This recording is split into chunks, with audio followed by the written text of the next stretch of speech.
Fala pessoal, começando mais um vídeo de fechamento de mercado para vocês. Semaninha aí bastante, nem vou falar semana na verdade, falar o mês, né? Março, perdão, tem sido um mês tenebroso.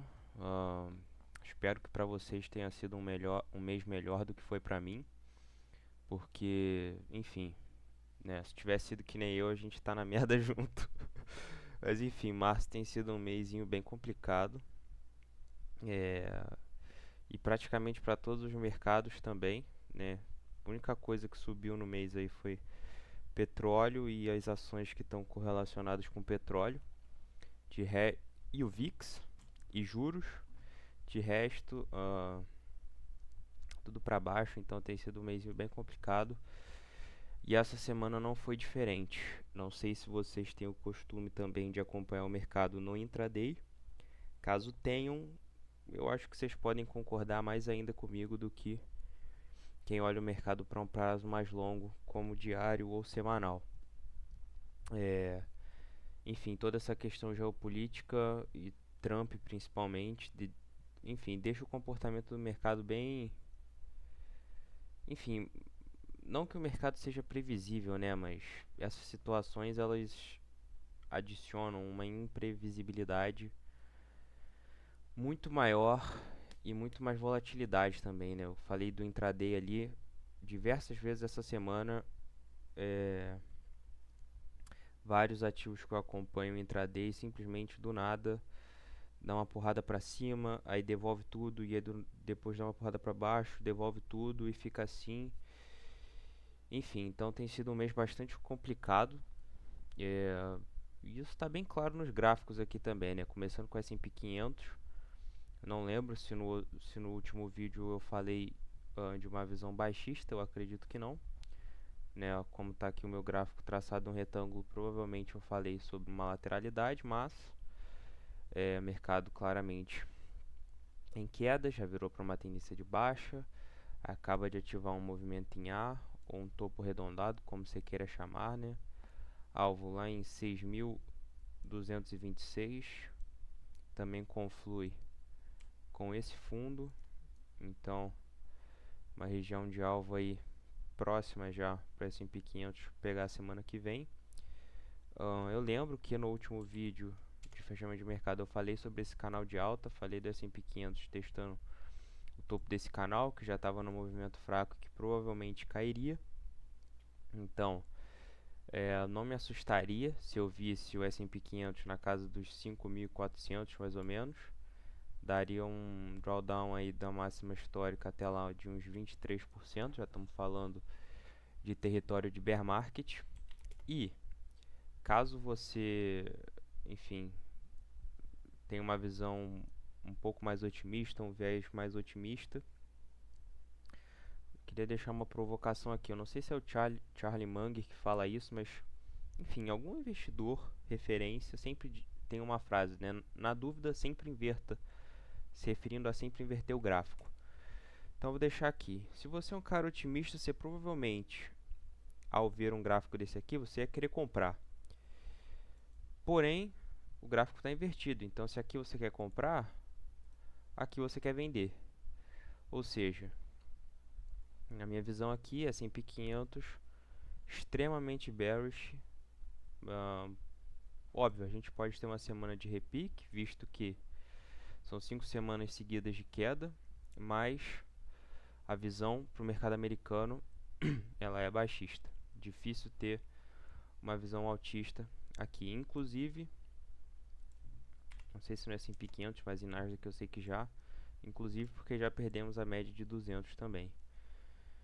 Então a situação está bem complicada para o mercado americano. Nasdaq não vai estar muito diferente. Basicamente a mesma estrutura.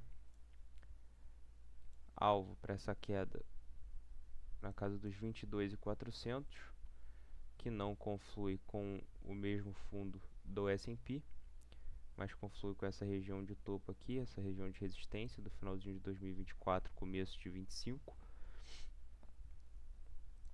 Dow Jones, exatamente o mesmo movimento, porém Dow Jones já chega numa região aqui, ó, que foi resistência e agora pode testar como suporte. E está bem esticado, então Dow Jones, eu não ficaria surpreso se semana que vem a gente visse uma correção até pelo menos a média de 20. E aqui a gente já consegue tirar um insight interessante, que é o seguinte: S&P 500 e Nasdaq tem uma concentração de techs muito maior do que Dow Jones. Ou seja, a gente pode ver as ações que não estão envolvidas com tecnologia corrigindo na semana que vem, enquanto a gente pode esperar as ações de tecnologia caindo um pouco mais. Aqui o XLK, o ETF de tecnologia, vamos olhar o de energia. O ETF de energia simplesmente disparando, como é esperado. Deixa eu olhar de indústria. Também caindo. Enfim, a única coisa que tem subido mesmo é energia. RSP, mesma leitura, um pouco mais feio na verdade, porque não tem uma estrutura de reversão formada de uma forma tão clara e também não está numa região de suporte muito óbvio, então não muito o que dizer, mas a visão também ela é baixista, a média já inverteram, o pivô de baixa já foi ativado. Aqui o grande vilão das últimas semanas, juros americanos. Juro de 2 anos saiu da casa dos 3,30, 3,40, já chegou a bater 4% hoje, que é uma alta, enfim, de uns 60 basis points, que é absurdo. Em percentual aí dá 19%.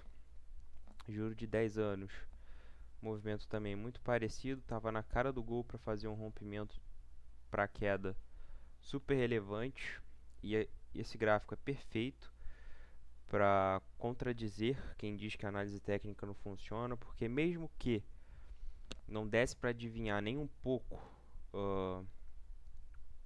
que os Estados Unidos atacaria o Irã, porque esse fundo aqui ele foi feito exatamente no final de semana que os Estados Unidos atacou o Irã, por mais que o gráfico não te desse essa previsão, o gráfico estava num ponto perfeito de reversão, porque querendo ou não, essa LTA ainda não tinha sido rompida, então até que ela seja rompida, ela tem pressão compradora.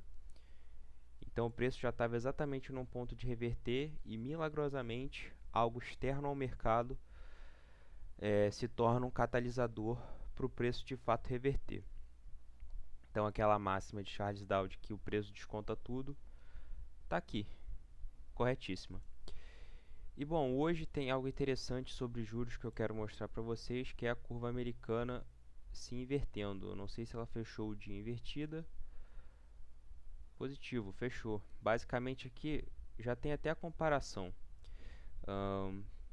Eu tenho essa curva azul, é como ela estava no dia 2 de março. E essa curva rosa é a curva atual, curva de hoje. O que significa a curva invertida? Ela não está completamente invertida ainda, porém o título de 20 anos está pagando mais do que o título de 30. O que isso significa? O mercado está precificando o risco num prazo mais curto. Difícil falar no curto prazo porque a gente está falando de um título de 20 anos, mas ele está pedindo mais prêmio para comprar um título de 20 do que um título de 30. Ou seja, enfim, o mercado precifica, pode ser risco num prazo mais curto, pode ser inflação, enfim, basicamente, algo não está certo no curto prazo, ou seja, para eu comprar um título mais curto, eu quero mais prêmio para eu correr esse risco, porque se eu quiser mais segurança, eu vou comprar um título mais longo, que lá na frente as coisas tendem a estar melhores. A interpretação é basicamente essa. Bom, o EWZ, na minha humilde opinião, está fazendo um drible aqui em todo mundo.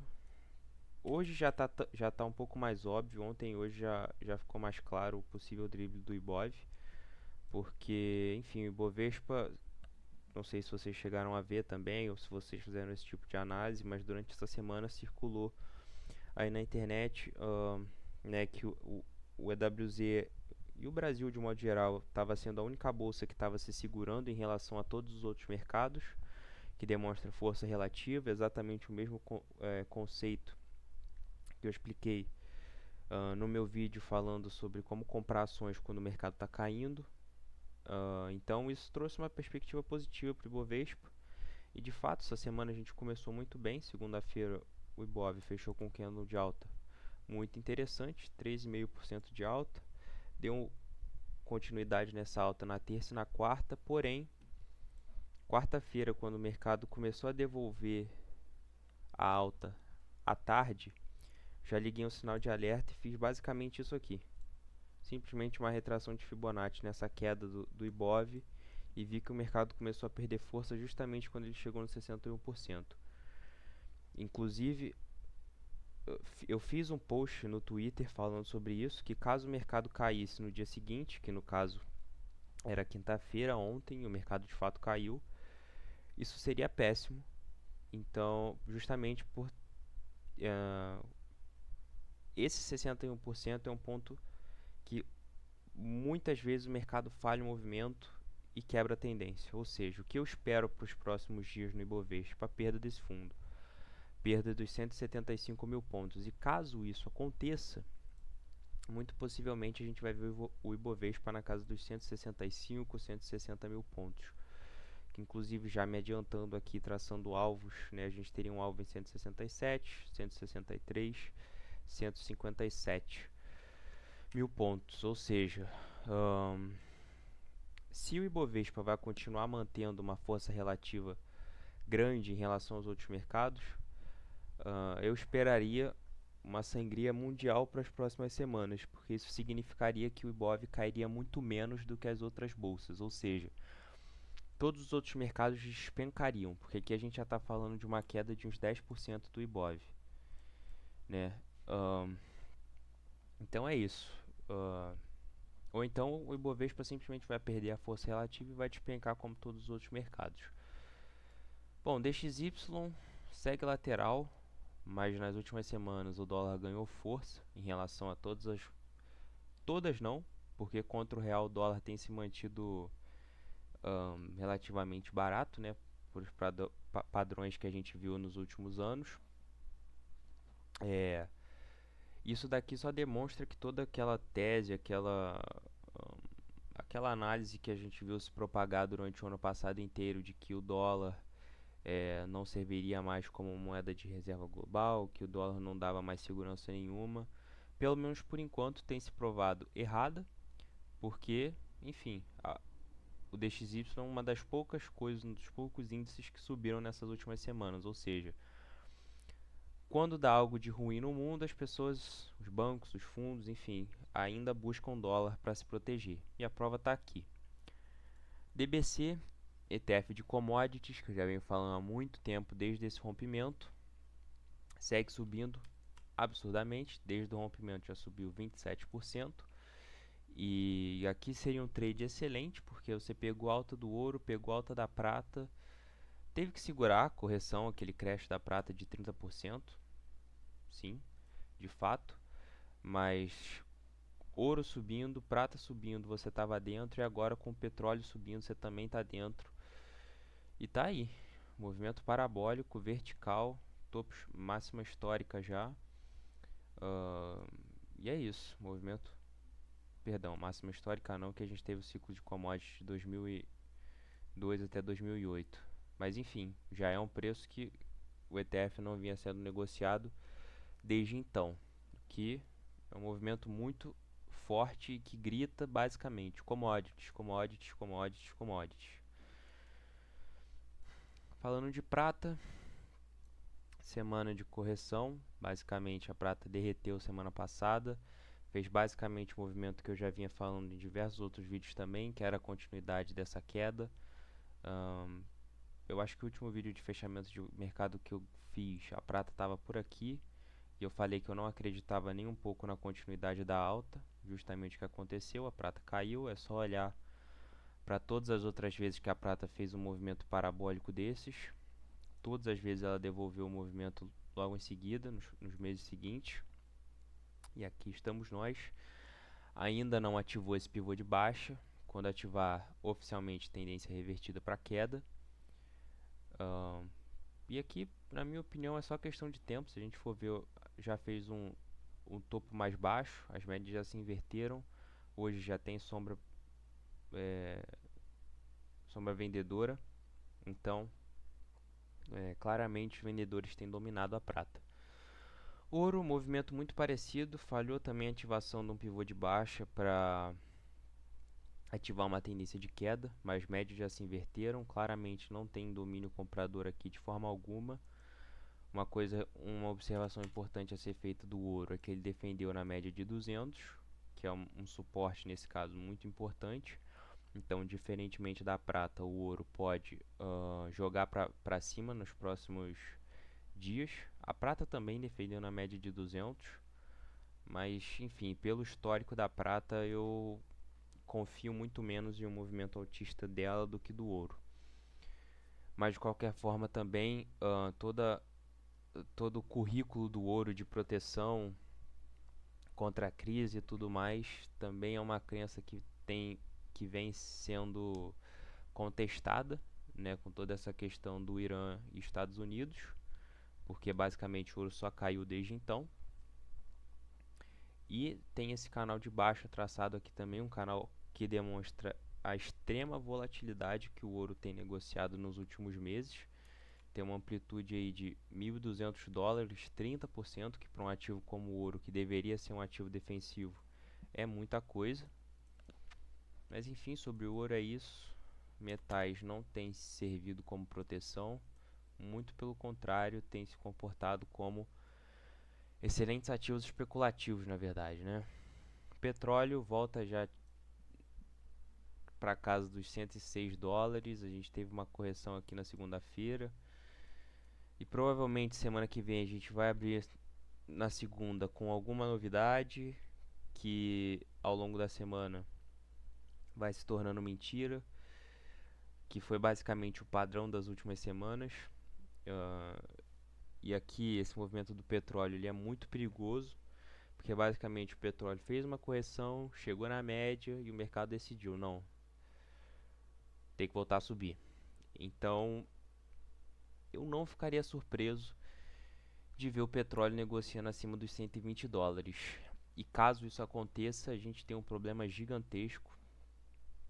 As narrativas, por exemplo, de corte de juros aqui no Brasil provavelmente iriam por água abaixo num médio prazo. O trade das NTNBs, que muita gente fala já desde 2024 também, provavelmente seria uma dor de cabeça para quem tem, eu inclusive, porque basicamente seria aí já é praticamente inegociável o mundo inteiro ter que lidar com uma inflação bem alta.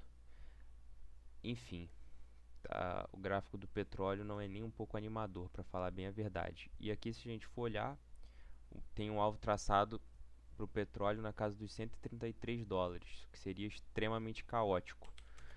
Tanto que pouquíssimas vezes o petróleo chegou a esse preço.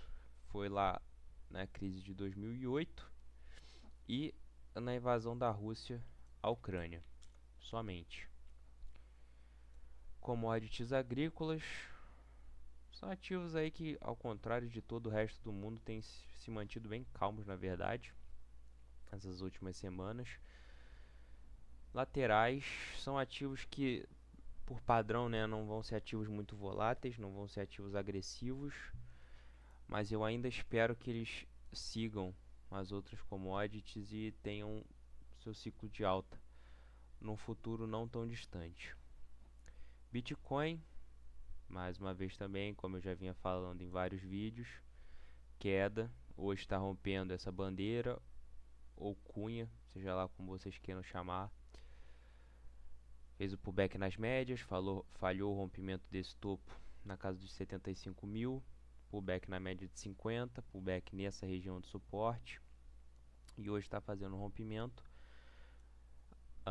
Não tem absolutamente nada indicando que o Bitcoin não vai vir testar essa região dos 55 mil dólares, que é basicamente uma região que eu já venho falando desde quando o Bitcoin fez esse topo aqui em cima.